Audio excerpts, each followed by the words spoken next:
Et si faire du pain, c'était aussi une manière de maîtriser toute la chaîne de production. En me lançant dans la boulangerie il y a 5 ans, c'est cette idée qui m'a motivé, celle du métier de paysan boulanger. Travailler la terre, semer, récolter, moudre et transformer soi-même sa récolte en pain. C'est ce qui nous a donné envie avec Lucas de rencontrer Clémentine, une paysanne boulangère en pleine installation, pour comprendre son parcours et les difficultés liées à ce métier. De la graine au pain, Clémentine incarne une nouvelle génération d'agricultrices. Bienvenue en Normandie dans le 7e épisode du Boulange Tour.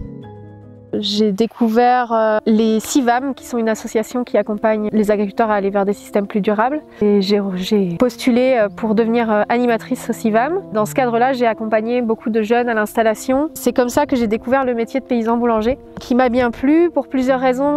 Parce que l'élevage, c'est super intéressant, mais quand même assez contraignant. Notamment le fait qu'il faille être là beaucoup pour les animaux, que financièrement parlant, c'est quand même des gros investissements. Je me sentais pas de me lancer là-dedans. Donc le pain me paraissait un peu plus accessible en termes d'investissement, en termes de contraintes de temps. Les paysans que j'ai pu rencontrer, qui étaient paysans boulangers, ils avaient des horaires quand même assez cool. C'était un peu plus léger que la plupart des autres paysans que j'ai pu rencontrer, quelle que soit la production. Et avec une bonne rémunération, une très bonne valeur ajoutée. Le pain, en fait, c'est ce qui, sur les fermes, c'est la production qui permet le plus de valeur ajoutée sur les fermes. Ce qui m'intéressait aussi, c'était de pouvoir aller de A à Z, de maîtriser à la fois la production du blé et sa transformation jusqu'au bout et de pouvoir être en contact direct avec le consommateur, que je trouvais pas forcément en élevage parce que la plupart des élevages ici sont en circuit long, donc ils vendent leur lait à des coopératives. C'est dans ce cadre-là aussi que j'ai découvert le levain, que je connaissais pas du tout. Je ne savais même pas que le levain c'était de l'eau et de la farine. J'ai tout découvert via la rencontre des paysans boulangers. Le métier de paysan boulanger est né du monde paysan, d'un besoin de retrouver une autonomie et ainsi de mieux rémunérer leur travail. Ce modèle artisanal permet d'ajouter de la valeur au blé produit sur la ferme, tout en réduisant la dépendance à l'agro-industrie. Pour Clémentine, devenir paysanne boulangère, c'est avant tout une histoire de passion et d'engagement dans le monde paysan. Mais s'installer n'a pas été simple. J'ai été obligée de faire appel à la banque. Si j'avais eu plus de temps, peut-être dans mon parcours, j'aurais pu me passer des banques, mais là j'étais trop contrainte pour trouver de l'argent. La banque, c'était le plus facile. Et j'ai rencontré 2 banques, en fait, les 2 banques principales qu'on rencontre quand on s'installe en agriculture.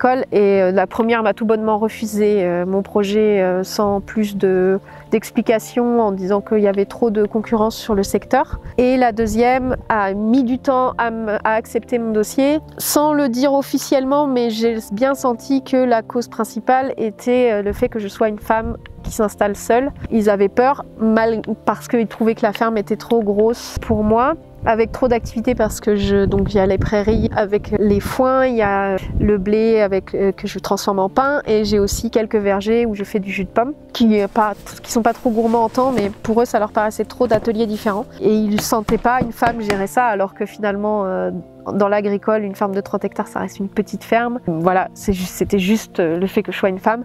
Du jour où je leur ai dit que j'étais accompagnée, qu'il y avait mon conjoint qui n'était pas sur la ferme mais qui m'aiderait, mon père, tout ça, j'ai senti un soulagement au niveau de mon conseiller et le dossier est passé tout seul suite à ça. Donc effectivement, le fait que je sois une femme a donné des a priori, et il y a aussi eu des choses plus claires où j'ai des hectares que j'ai pas pu récupérer parce que les propriétaires de ces hectares-là, qui étaient en fermage par mon cédant, ne voulaient pas me donner des terres parce que j'étais une femme seule qui s'installait. Clémentine rêve d'une entraide féminine plus grande dans le monde paysan. S'aider à se former, se soutenir dans les moments de doute, car il y a une réalité persistante, le monde agricole et de la boulangerie reste largement masculin. Malgré le fait que je sois tombée dans la marmite de l'agriculture depuis petite, que j'ai commencé à traire les vaches à 15 ans, que j'étais sur une ferme où je passais mes vacances et tout mon temps libre, toutes mes soirées sur une ferme. Je me suis auto-limitée parce que femme, je me suis mis beaucoup de barrières dans ma tête vis-à-vis de ça, qui ne sont pas des barrières liées que à moi, hein, c'est des barrières un peu culturelles et sociétaux. Et c'est vrai qu'aujourd'hui, je regrette un peu tout ça, mais c'est pas facile en tant que femme d'avoir une confiance suffisante pour se mettre à conduire le tracteur, à bricoler, à tout ça, alors que finalement on est tout aussi capable que les hommes. Et c'est aussi pas facile dans un milieu d'hommes de faire sa place et de se former. Les hommes ont quand même tendance à pas trop nous laisser faire ou à vouloir faire à notre place, à avoir du mal à nous faire confiance aussi. Et je pense que c'est intéressant d'envisager des chantiers entre femmes, des chantiers en commun quand on s'installe ou quand on veut s'installer ou quand on a un projet, de faire des choses entre femmes pour se former sans la pression, avoir la pression du regard de ceux qui connaissent et qui peuvent être un peu moqueurs parfois. Ça, c'est quelque chose que j'aimerais plus faire sur la ferme et que je conseille à toutes les femmes qui voudraient se former, se lancer, plutôt que ça peut être impressionnant tout ça, mais le faire avec des femmes, entre femmes, ça peut avoir un intérêt. Dans son secteur, ils sont de plus en plus nombreux à choisir cette voie et à s'installer. Cette concentration de paysans et paysannes boulangères peut également poser des problèmes dans certaines régions pour trouver des débouchés ou vendre son pain.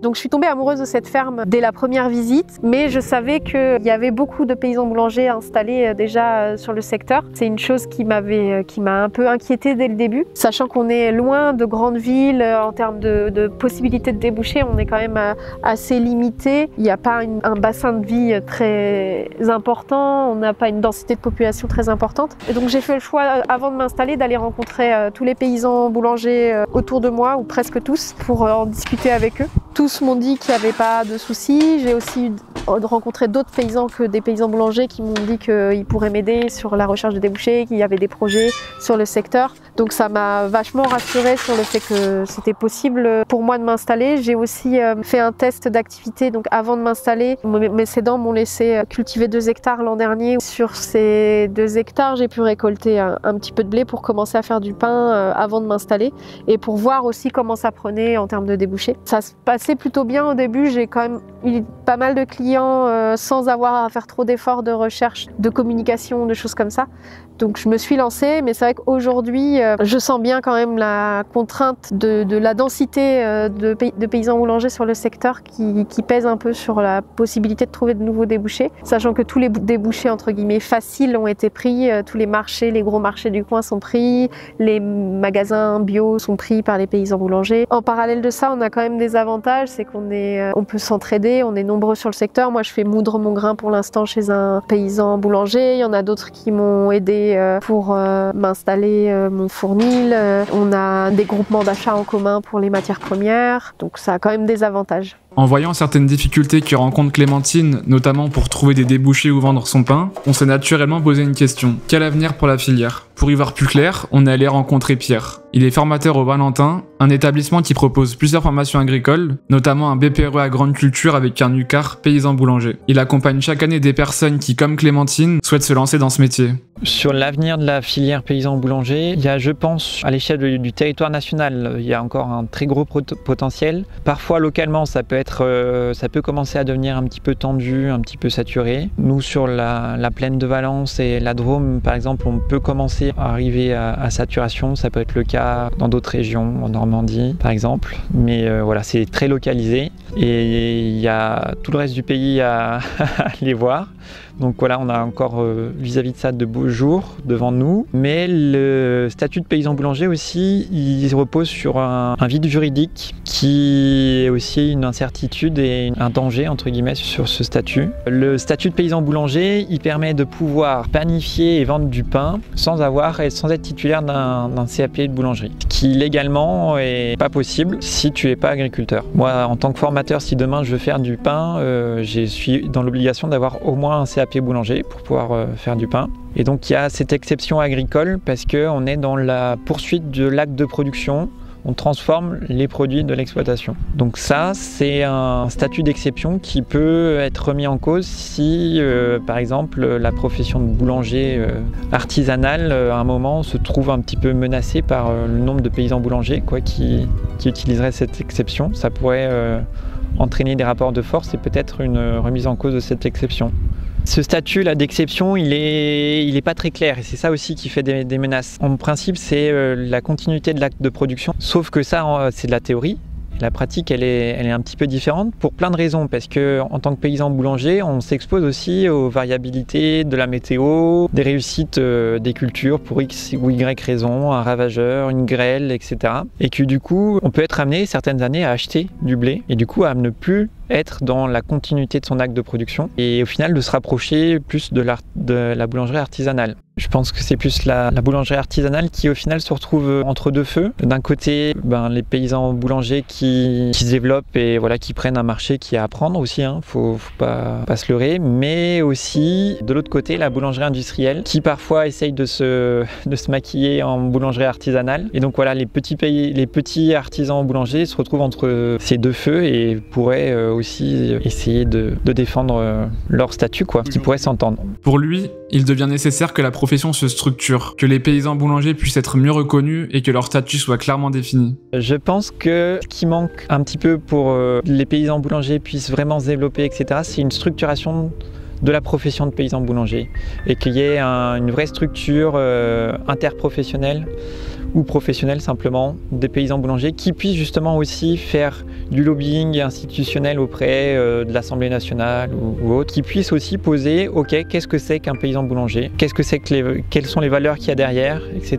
Et du coup pouvoir cadrer un peu plus cette activité et pouvoir la protéger aussi en faisant ça, Enfin, l'installation en agriculture, je l'ai dit, c'est quelque chose qui expose à plein de risques, des risques économiques, des risques météorologiques, des risques phytosanitaires. Est-ce que ma culture elle va bien réussir? Est-ce qu'elle va pas se choper un ravageur, une maladie? Pour se lancer en agricole, les gens ont besoin d'avoir un peu de sécurité. Enfin, le fait de cadrer un petit peu cette activité de paysan boulanger, ça peut en partie répondre à ce besoin de sécurité. Et donc ça peut être quelque chose qui vienne stabiliser et inciter à l'implication là-dedans. Après, tout dépend dans quel sens est-ce qu'on va rajouter des contraintes? Est-ce qu'on va en enlever? Est-ce qu'on va cadrer un peu plus pour éviter les dérives?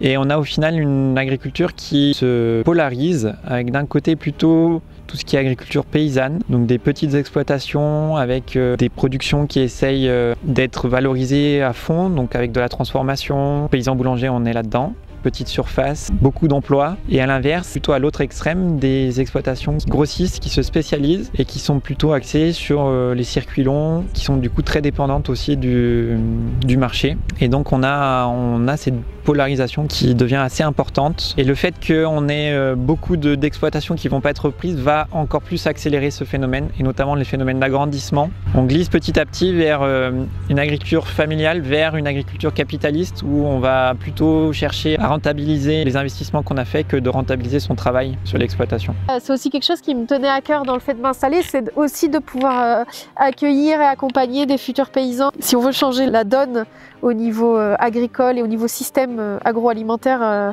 en France, il faudrait installer 1 million de paysans. Parce qu'aujourd'hui, en fait, les paysans sont plutôt en train de disparaître qu'autre chose. On agrandit de plus en plus les fermes et on industrialise de plus en plus la production. Et pour contrer ça, la seule solution, c'est qu'il y ait de plus en plus de monde dans les campagnes, c'est qu'il y ait de plus en plus de gens qui s'installent. Et donc ça, c'est quelque chose aussi qui me tenait à cœur dans le fait de m'installer. C'était aussi de pouvoir accueillir et communiquer sur le fait que c'est possible de s'installer, que c'est un chouette projet et que ça a un vrai rôle à jouer pour changer le monde. On a choisi dans cette vidéo de soulever certaines problématiques et difficultés que peuvent rencontrer certains paysans boulangers. Et ça reste un très beau métier passionnant, qui le plus souvent est réalisé dans le respect de la terre et permet de faire vivre des variétés paysannes. On aura l'occasion de découvrir tout ça dans d'autres vidéos. N'hésitez pas à vous abonner pour pas manquer les prochaines vidéos du voyage. Et on vous dit à très vite pour le prochain épisode du Boulange Tour.